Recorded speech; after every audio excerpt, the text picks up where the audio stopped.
My name is Harold Stanley, and I am 82 years old.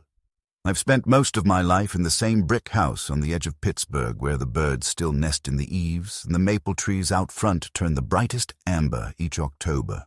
This house is older than my youngest grandchild. It was built with hands that ached at night and knees that stiffened in the cold, built board by board across 4 decades of marriage. When I walk through its rooms, I can still hear the echoes of my late wife, Dorothy. Her voice humming over the sound of the washing machine, her laugh from the kitchen when something burned and she tried to blame the oven. She passed away 7 years ago in the dead of winter. One morning when the air was so still, I remember thinking even the world had paused to acknowledge the end of something sacred. Shh, they said it was her heart. It had simply stopped, as if it, too, had finally grown tired. Since then, the silence in this house has settled like dust, quiet and persistent. I do what I can. I tend the backyard garden she loved so much, though the roses haven't bloomed properly since she left. I cook simple meals, mostly boiled potatoes and vegetables, and I still sit at the head of the dining table, facing the empty chair where Dorothy used to be. My son, Tom, says I should move out. He says the house is too much for someone my age, that I should consider assisted living, which he says like it's a mercy, not a sentence. He's a financial planner, or wealth architect, as his business card boasts, which I find both pompous and vaguely ridiculous. I understand his concern on the surface. I limp when I walk now. The stairs tire me. I forget where I leave my reading glasses sometimes. But my mind is clear. My heart still aches in precise, familiar rhythms. I still write checks. I still remember the year we refinanced the mortgage and the name of the clerk who helped us. I am not, as Tom sometimes seems to suggest, a dying houseplant that needs to be relocated to a sunny windowsill. Still, he brings it up constantly. The calls start pleasantly enough. "How are you, Dad?" Or, "Did you see the game last night?" But always end with some variation of, "It's time to let the house go." It's not practical anymore. His wife, Celeste, rarely speaks during these visits, but when she does, it's with that voice adults use with small children. Slow, artificially gentle, each word weighted down with assumed superiority.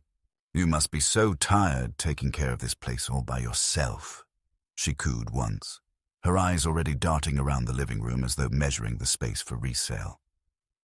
I do get tired, yes, but it is the kind of tired that comes from memory, from grief, from the steady weight of days.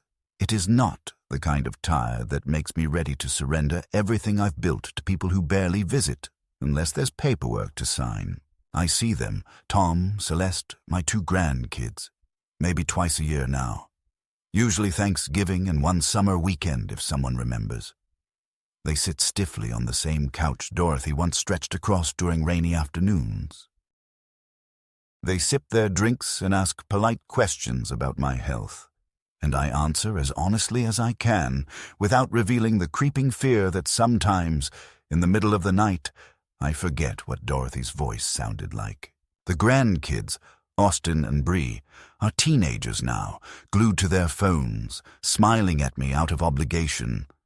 I used to hold them when they were infants, singing old folk songs into their soft little ears. I wonder if they remember. I wonder if they care. Lately, Tom has grown more insistent. A few months ago, he came over with a man in a blazer who looked around my home like he was already picturing it gutted and staged for an open house. "He's just here to help us assess options," Tom said, but I could see the truth. They see the house as dead capital, a forgotten corner of their future inheritance. I see it as the only place that still carries the full weight of who I am. The back porch where I read books to Dorothy in the summers. The kitchen counter she chipped trying to open a wine bottle without a corkscrew. The tiny crack in the hallway wall from when I tried to hang her favorite painting without using the stud. These aren't flaws. They're footprints. They're reminders that we lived here fully and without apology. After that visit, I started locking the front door even when I was home. I started keeping copies of all my documents in a locked cabinet and writing down phone calls in a little red notebook, just in case. I'm not paranoid. I'm prepared. I've seen enough families torn apart by money to know how quickly love can rot when assets are at stake.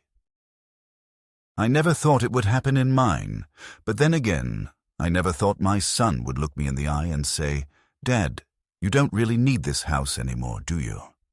As though ownership were a matter of physical endurance, not memory, not meaning. He said I was too old to own property. That phrase, "too old to own property," looped in my head for days. What does that even mean?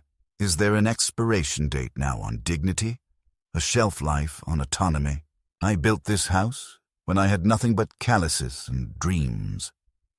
I stayed up late doing electrical work with a flashlight between my teeth. I paid off the mortgage by clipping coupons and skipping vacations. And now, because I don't jog 5 miles a day or drive a new car, I'm supposed to sign it away like a confused tenant being evicted by the flow of time. I don't think so. There's something you learn when you've outlived half the people you loved. You learn that loss doesn't soften the world, it sharpens it. It shows you who's watching you fade and who's actively helping you disappear. I may be old, but I am not gone yet. And as for the house, they'll learn soon enough. Because what I did with the deed will change everything.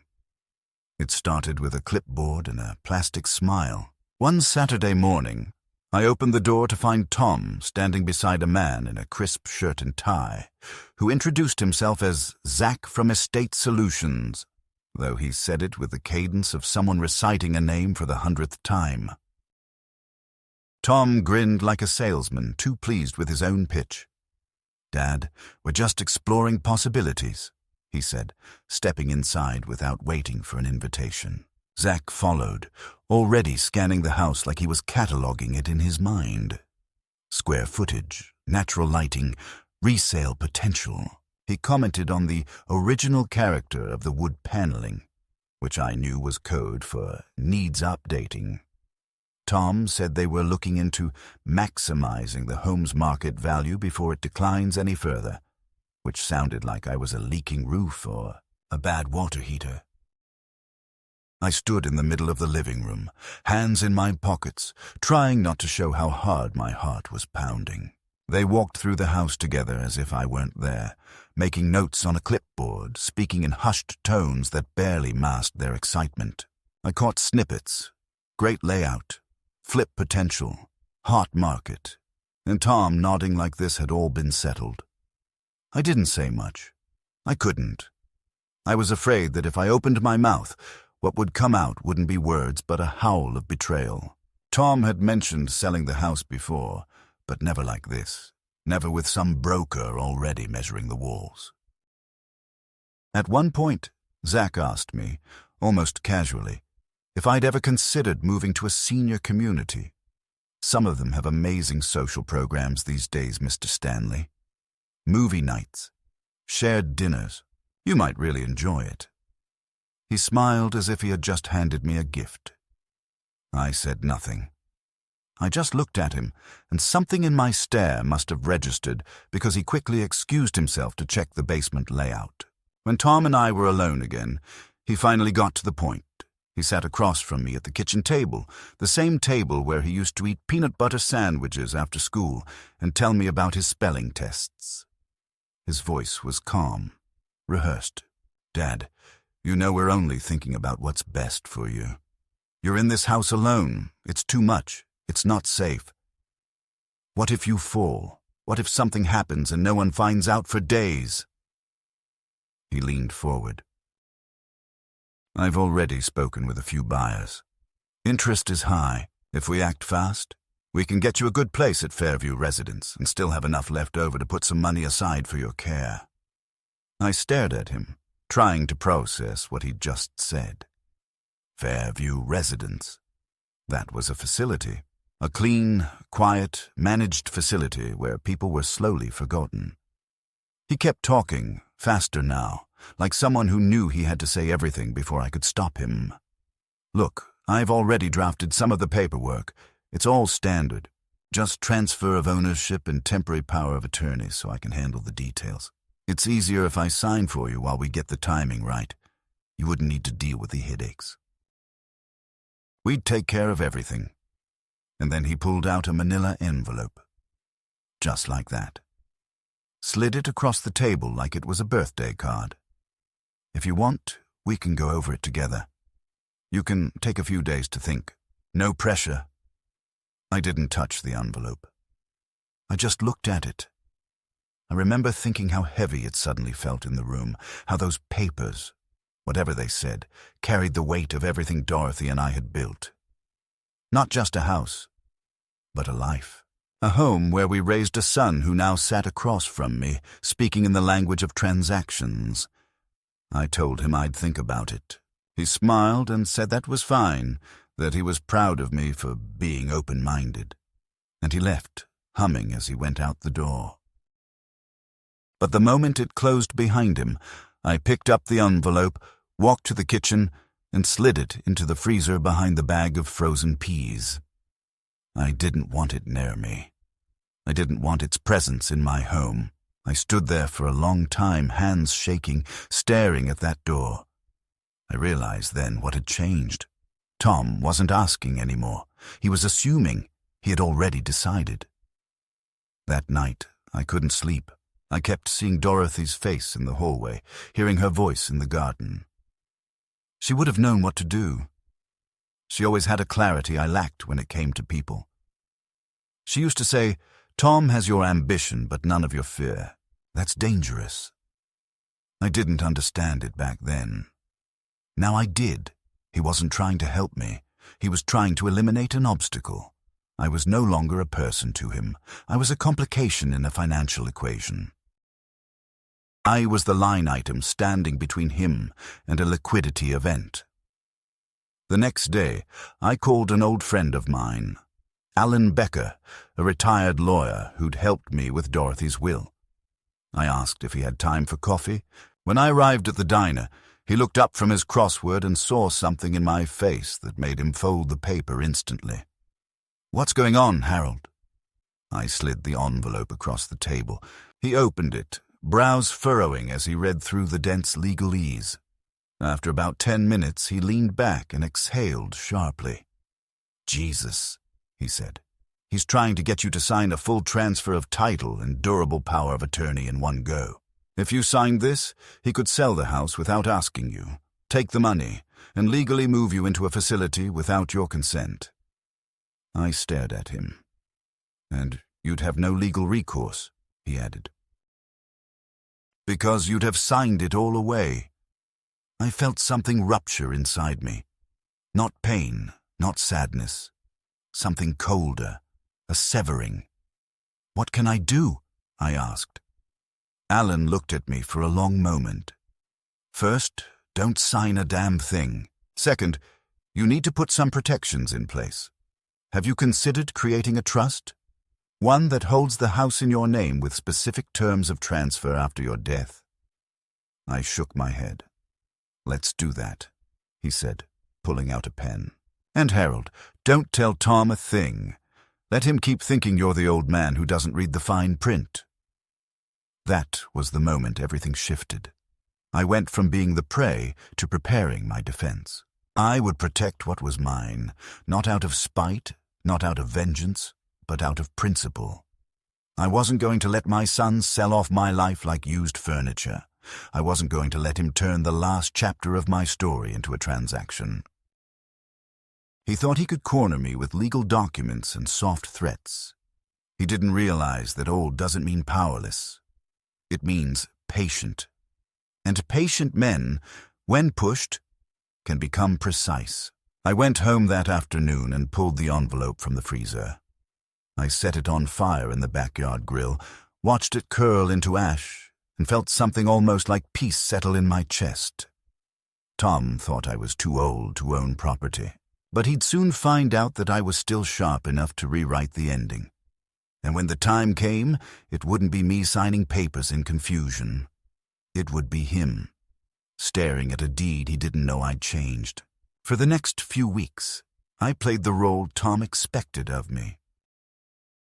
I answered his phone calls with polite confusion, allowed him to remind me of doctor's appointments I'd never missed, listened patiently while he repeated anecdotes about my forgetfulness, as if they were family lore instead of fabrications. I let him believe he was managing me, guiding me gently toward what he imagined was a merciful conclusion. The sale of the house, the signing over of assets, the orderly surrender of autonomy. But while he was talking, I was listening. While he was assuming, I was watching. There is a certain power in being underestimated. It's something you earn slowly, painfully, over decades, until even your own children believe you've gone soft. What they don't see is the clarity that creeps in once you're no longer distracted by ambition or approval. You begin to notice things they assume you won't. Glances exchanged, slips of the tongue, documents left just long enough on the table to be read. One afternoon, he stopped by unexpectedly, said he had something to run by me real quick. He sat at the kitchen table with his laptop open, clicking and typing in that impatient way of his, and then he turned the screen toward me. "I've drafted a simplified version," he said. "No rush. Just want you to take a look." It was another legal document, this one more polished, more sterile. I scanned the opening lines and saw the words relinquished title and irrevocable authorization. He kept talking as I read, explaining that he'd spoken to a notary who could come by just to get things rolling. I nodded, handed the laptop back. Without a word, and asked if he wanted coffee. He declined, said he had a meeting in 20 minutes, and left with a smile on his face, as if he'd just sealed a deal. The moment the door closed, I sat down at the table and let the silence expand until it filled every room. This wasn't concern. This wasn't love cloaked in efficiency. This was maneuvering. My son, my own blood, was trying to take something from me not because he needed it, but because he believed I'd lost the right to keep it. I called Alan the next day and told him it was time. We met at his office, more a converted sunroom in the back of his house, with file cabinets that smelled of dust and leather. He showed me the paperwork for the living trust he'd prepared, a binding document that placed the house in a protective structure with specific conditions. I retained lifetime residence and control, and no sale or transfer could occur without my explicit consent, even after my death. I added a clause that stated any attempt to coerce, manipulate, or fraudulently obtain control of the property would trigger a legal freeze. Alan nodded as I signed, his mouth pressed into a thin line. "You sure you want to do this, Harold?" he asked. I looked at him. I'm sure. And I was. Not because I wanted to punish Tom, but because I wanted to reclaim the part of myself I'd been slowly convinced to surrender. That night, Tom called again. "Hey, Dad, just checking in. Did you get a chance to look at that doc I sent?" I told him I was still thinking about it, that I'd been a little tired. He softened his tone immediately, the way someone does when they think they're speaking to a fading mind. "That's okay. No rush. I'll swing by this weekend. Maybe bring Celeste. We can go through it together, page by page." I said that would be nice. He laughed and said, "You're the best, Dad. Love you." And I hung up without replying. On Saturday, they arrived just after noon. Celeste wore that tight-lipped expression she always had when she was trying to be gracious. Tom came in with his laptop again, confident, already unfolding it on the table like a ritual. "Let's just review this," he said, pulling up the document. We made a few adjustments, simplified the language. I watched them perform the choreography of manipulation. Celeste smiling when she thought I was confused, Tom pausing every few lines to explain things he barely understood himself. I let them talk. I even nodded a few times, made notes in the margin with a dull pencil. Then, very calmly, I pushed the papers aside and said, "Actually, I have something to show you." I got up, went to the drawer and returned with a single page, a notarized summary of the trust. I slid it across the table. For a few seconds, neither of them moved. Then Tom picked it up and read it quickly, his mouth tightening as he reached the signature line. "What is this?" he asked, though he already knew. "It's the new deed," I said. "The house is no longer in my name. It's in a trust. I control it fully until my death, and after that, it doesn't go to you. It goes to an endowment." Celeste was the first to react. "An endowment?" she said, her voice rising. "You're giving it away? To strangers?" Tom stood up, the chair scraping loudly against the floor. "What the hell is this, Dad? You're cutting us out, after everything we've done for you." I looked at him, and I felt something between sorrow and serenity. "Everything you've done for me?"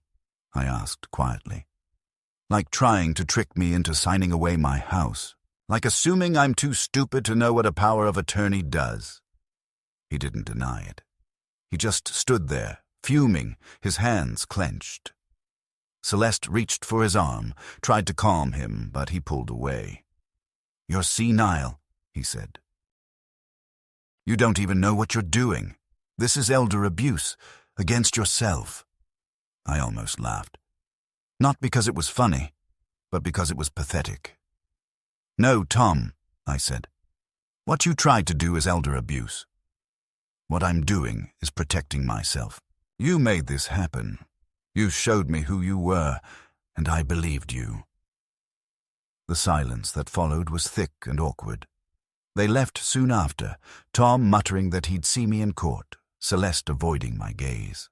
As the door closed behind them, I felt a stillness settle over the house. Not the lonely kind, but the resolute kind, the kind that comes after a storm. For the first time in years, I felt awake, not like an old man waiting for the inevitable, but like someone who had found the will to resist the quiet erasure that so often comes with age. The game had changed. They'd tried to write me out, but I had rewritten the script. They thought I'd go quietly, but I still had a voice, and they were going to hear it. The day the letter arrived was the first time I truly understood just how far Tom was willing to go.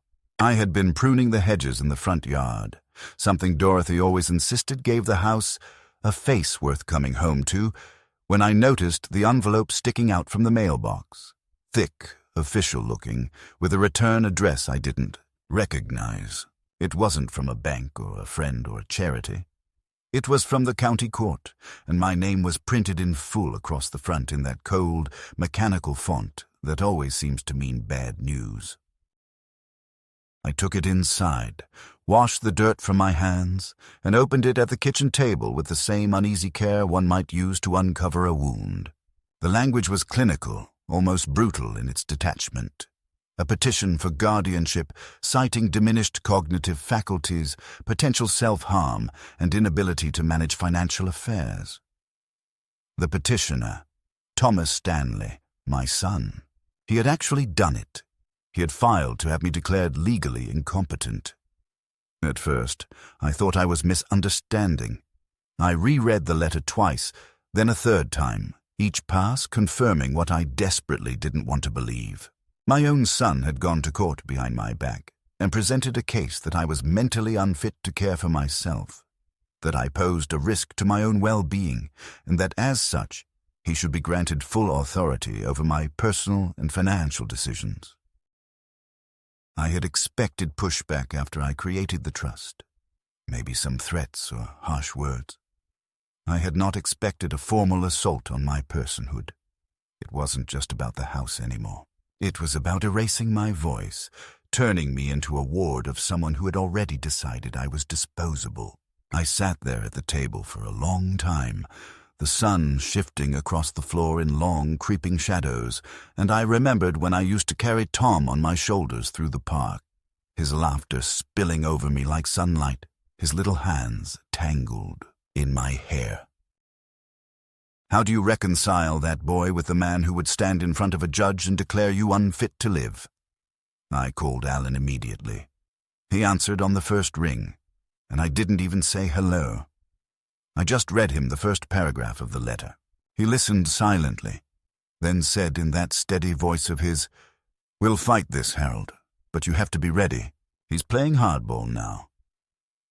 That afternoon I went to his office, and we started gathering everything we needed: medical records, tax filings, witness statements, notarized documents, all the mundane proof of competence that no man should ever have to compile just to affirm that he is still human.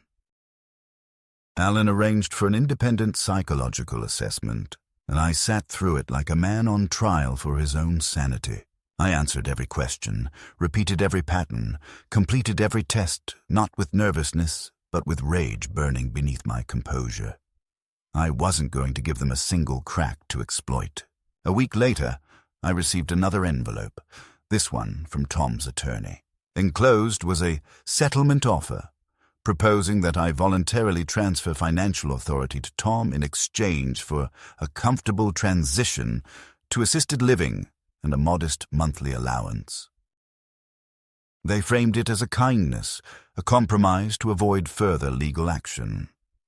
I read the letter once, then shredded it slowly, feeding it through the machine like it was a sacrificial offering to the part of me that used to want reconciliation. I knew now there was no such possibility. The son I loved was gone, and in his place stood a man so obsessed with control and inheritance that he would attempt to legally orphan his own father while he was still breathing. The next hearing was scheduled for the following month. Until then, I lived in a state of quiet readiness, like a soldier in a foxhole, waiting for the next barrage.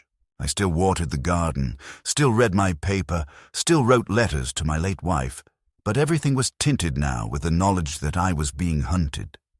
Every phone call felt suspect. Every knock at the door made my pulse spike.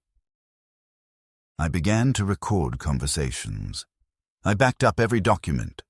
I reviewed the trust paperwork so many times I could recite it from memory. I even created a second will, one that clearly and unequivocally disinherited Tom and anyone acting on his behalf. I gave a copy to Alan and another to a safe deposit box under my sole name. I was methodical, exacting, relentless. I had spent a life building something worth protecting. I wasn't about to let it be dismantled by someone who believed that age equals obsolescence. One evening, I got a call from Celeste. Her voice was strained, brittle around the edges. She said Tom wasn't sleeping, that he was worried about me, that maybe we could all sit down and come to an understanding. I asked her, very calmly, if she had read the court documents he filed. She hesitated, then said quietly, "He just wants what's best for everyone." I thanked her and hung up. There was nothing left to say. That night I stood on the porch with a cup of tea and looked out at the street where my neighbor's porch lights flickered on, one by one. For the first time in a long time, I didn't feel afraid. I felt resolved. This was the midpoint. The war had begun. But I was still standing, and I wasn't going anywhere. In the weeks leading up to the court hearing, the nature of the conflict changed in a way I hadn't expected. It stopped being just a legal battle over guardianship and control. It became something more corrosive, more insidious, a psychological campaign designed to grind me down, to isolate me from every fragment of stability I'd left. Phone calls from old friends started dwindling, and when I did speak to someone I'd known for years, there was an odd hesitation in their voices, a subtle shift in tone that made it clear something had been said behind my back. One neighbor, a kind widow named June, who used to bring me banana bread on Sundays, stopped waving to me altogether. When I ran into her at the grocery store and asked how she was, she gave a polite but nervous smile and muttered something about being late for a lunch before quickly walking away. I didn't need to guess what was happening. Tom was talking, or more precisely, spinning. It became clear that my son wasn't content with trying to remove my autonomy through legal means. He was trying to build a social case as well, planting the image of a doddering old man whose paranoia and confusion had reached dangerous levels. It wasn't enough for him to win in court. He wanted the world to see him as the caring, responsible son burdened with a father, unraveling at the seams. I heard from a church acquaintance that Tom had spoken with the pastor, framing the situation as a heartbreaking decline and asking for prayers. I heard from an old colleague that Tom had stopped by the office where I used to volunteer, gently suggesting I might not be up for community responsibilities anymore. It was a slow erosion of credibility, engineered to disarm any support I might have had left, and yet I refused to flinch. I kept every receipt, recorded every suspicious conversation, and continued attending my appointments with an alertness so precise it frightened even me. When the court-appointed psychologist came to evaluate me, I offered him coffee, walked him through my home, and handed him a binder of documents that detailed the timeline of Tom's efforts, complete with annotations, emails, and legal advisories from Alan. The man blinked at the thoroughness. "Most people don't prepare like this," he said, scribbling notes as he spoke. I smiled without humor and replied, "Most people aren't being hunted by their own children." The look on his face told me he understood. Then came the most brazen act of all. One evening I returned home from the grocery store to find the lock on my front door tampered with. It wasn't broken or forced, nothing that obvious. But the key didn't fit the way it used to. I had to jiggle it, force it, twist with more strength than usual. When I finally got inside, I noticed subtle differences. A chair moved, a cabinet slightly ajar, the drawer where I kept my checkbook opened by half an inch. No obvious theft, no vandalism, just enough to suggest that someone had been there. I checked every room, every closet, every corner. Nothing was gone, but something had been disturbed. The air in the house was wrong, like a breath held too long. I called Alan immediately. "Change the locks," he said. "Now, don't wait." I did that night, hiring an emergency locksmith who arrived at 11 and worked until 1 in the morning. While he drilled and refitted, I sat by the door with a baseball bat, feeling like a man who had just narrowly escaped being buried alive. The next morning, Alan called with news. "There's a development," he said. "Tom filed a supplementary petition claiming you've been seen wandering the streets at night in your bathrobe, muttering to yourself." I laughed so hard I nearly dropped the phone. "Do we have proof of that?" I asked. "A police report? A witness statement?" Alan sighed.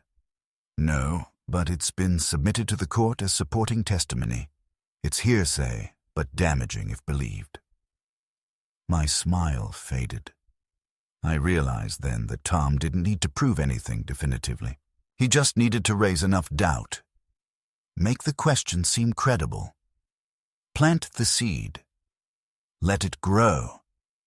I didn't leave the house for the next few days, not out of fear, but out of strategy. I documented everything. I wrote daily journals. I recorded voice memos. I placed a motion-activated camera in the hallway in case someone tried to enter again. And when the day of the hearing came, I walked into the courthouse not as a frail old man, but as someone prepared to fight for his identity with every ounce of strength he had left. The courtroom was sterile, with beige walls and flickering fluorescence that gave everyone a sickly pallor. Tom was already seated, flanked by his lawyer and Celeste, both dressed like they were attending a corporate presentation.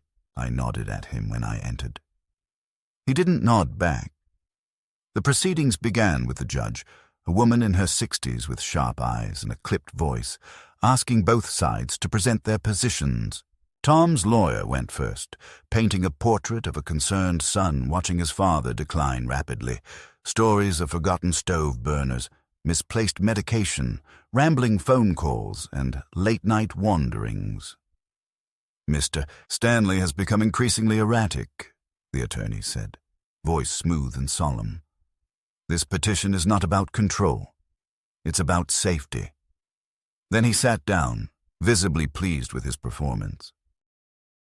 Alan stood and responded with precision, presenting medical records from the last year, psychological evaluations, notarized letters from 2 physicians, and a testimony from my financial advisor who confirmed that I managed my own affairs competently. Then, finally, the judge turned to me. I stood up, slow but steady, and cleared my throat. "Your Honor," I said, "my son believes that age is a diagnosis, that getting old means surrendering choice. But age is not incompetence. Age is accumulation of knowledge, of caution, of memory. Yes, I forget things. So do young people. Yes, I move slowly. So does anyone with enough time behind them, but I am not broken. I'm not a ward. I am a man who has lived, who has worked, who has loved, and I will not be dismissed while I am still standing." The room was silent. Even Tom looked momentarily stunned.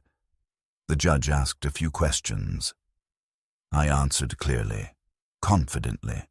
I knew the date, the president, the value of my assets, and the details of my estate. I referenced the trust, cited the deed transfer, and even quoted one of Tom's own emails. When it was over, the judge said she would take the matter under advisement and issue a decision within a week.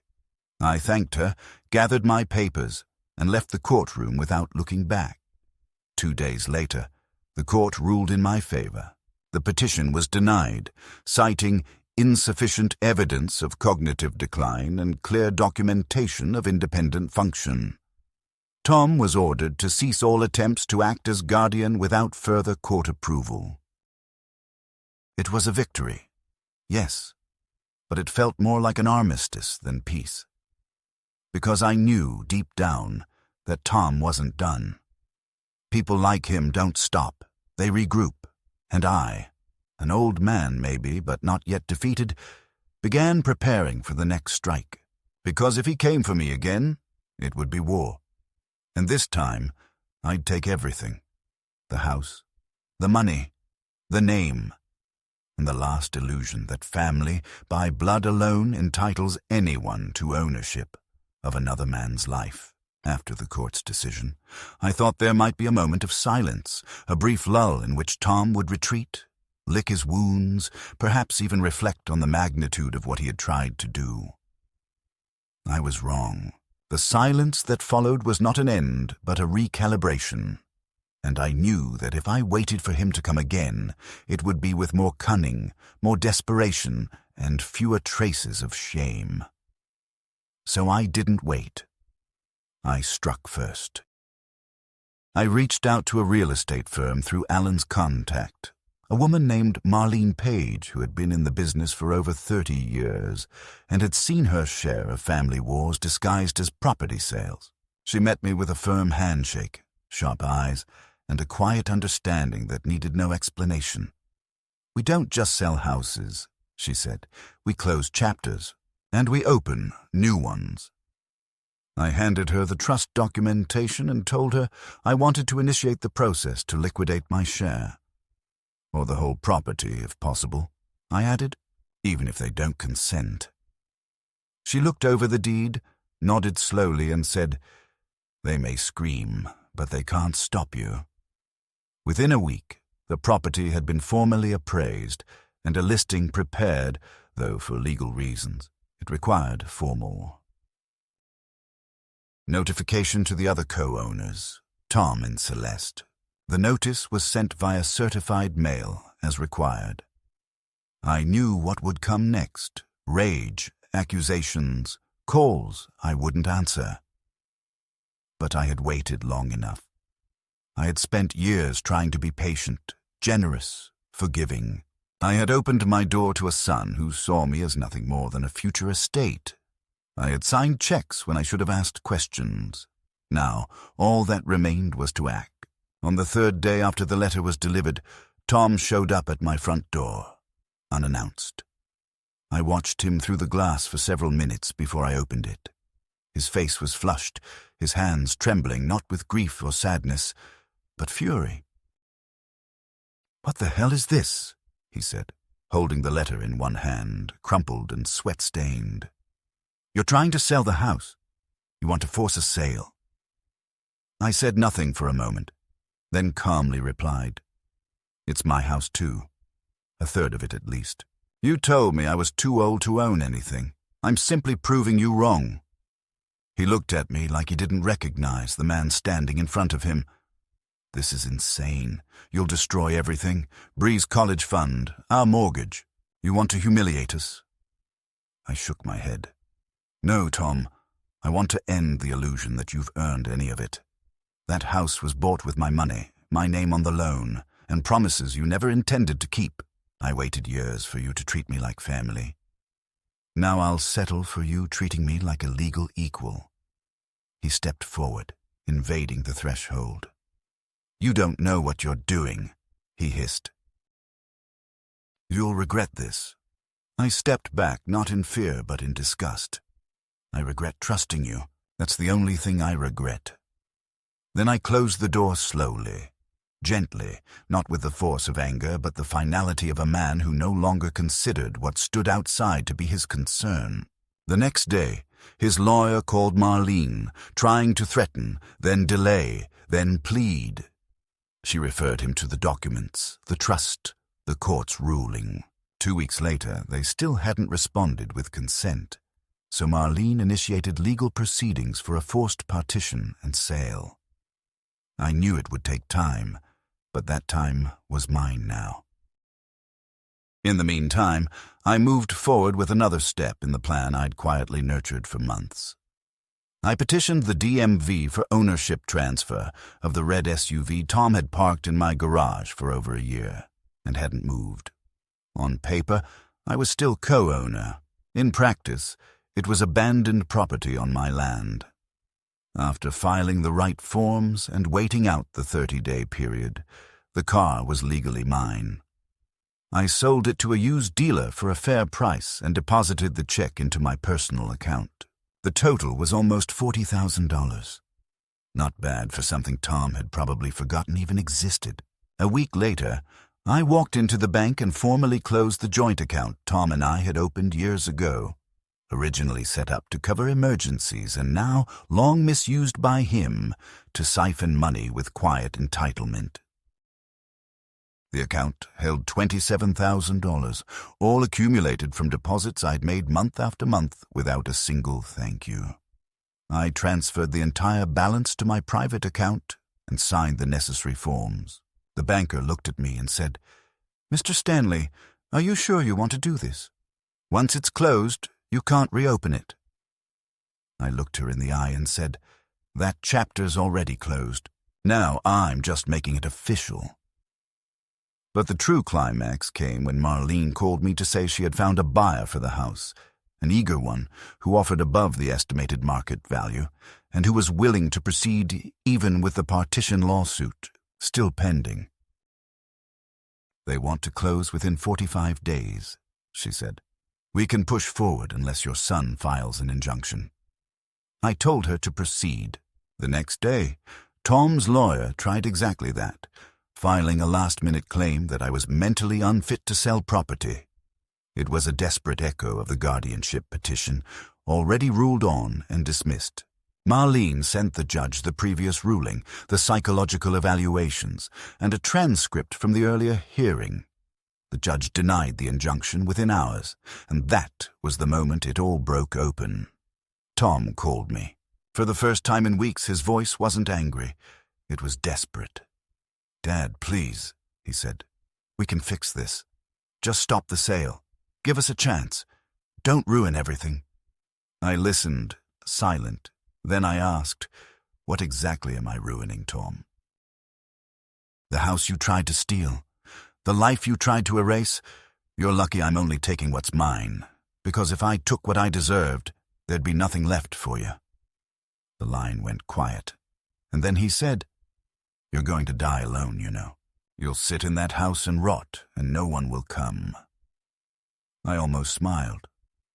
"That's what you never understood," I replied. "I've been alone since the day your mother died. You just made it real." I hung up, walked to the kitchen, poured myself a cup of tea and sat by the window. Outside, the evening light spilled over the street, warm and golden. I had done what needed to be done. I had stood up when they expected me to fold, and now, no matter what came next, I would face it on my terms, because they had tried to write me off, tried to bury me alive under a mountain of paperwork and polite lies. But I had dug myself out. I had reclaimed my name, my property, my voice.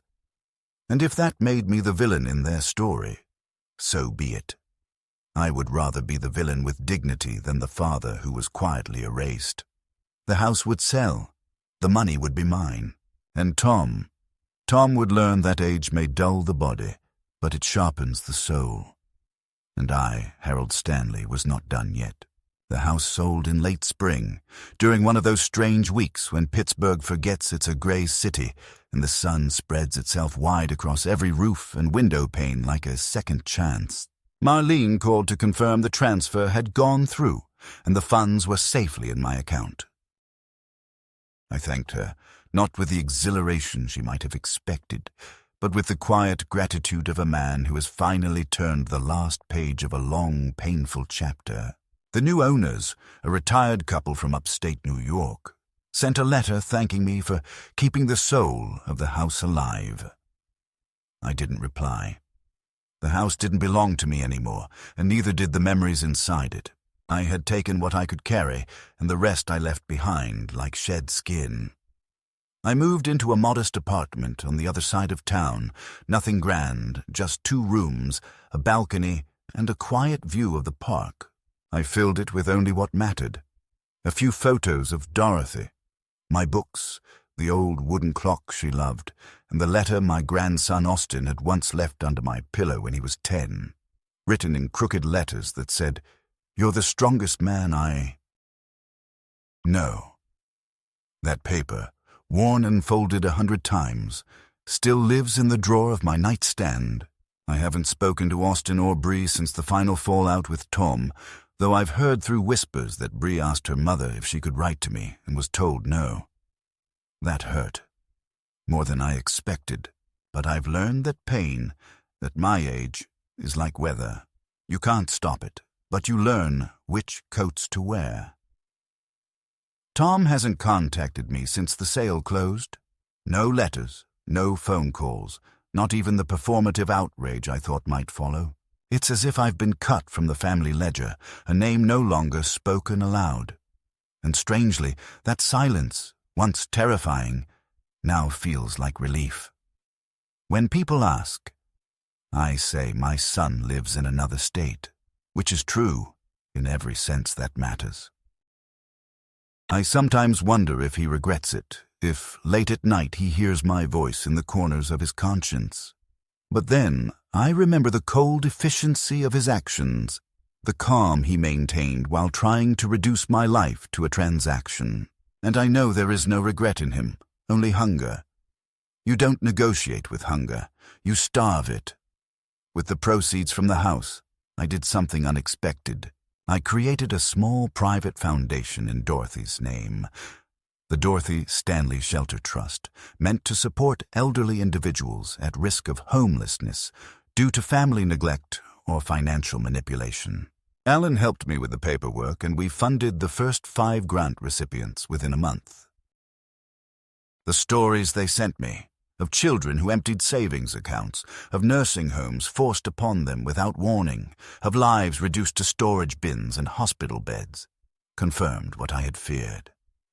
My story wasn't unique, but it didn't have to end the same way. In every letter I wrote them, I ended with the same words. You are still the owner of your name. I spend my days simply now. I wake up early, drink coffee on the balcony, and watch the world forget me slowly, gently. And yet there's a peace in that forgetting. No one asks me to sign away my future. No one measures my worth in square footage or utility bills. I'm not visited out of obligation or spoken to like a burden. I'm alone, yes, but it is the aloneness of a man who has chosen solitude over performance. Sometimes in the evenings, I sit with the letter Austen wrote and whisper the words aloud, letting them hang in the air like a prayer. You're the strongest man I know. And I believe them, not because I won in court or outmaneuvered my son, but because I remembered when it mattered most that strength isn't noise, it's refusal to disappear quietly. I don't know what will happen when I die. I've written my wishes plainly, no funeral, no eulogies from people who forgot me when I still breathed. My ashes will be scattered in the garden of a shelter I helped build. That will be enough. I've made peace with the story. I've carved my name back into the world. And if, one day, Austen or Bree finds their way to the truth, if they ever read what really happened, I hope they understand not the war, but the reason for it. I hope they know I didn't fight to win. I fought to stay.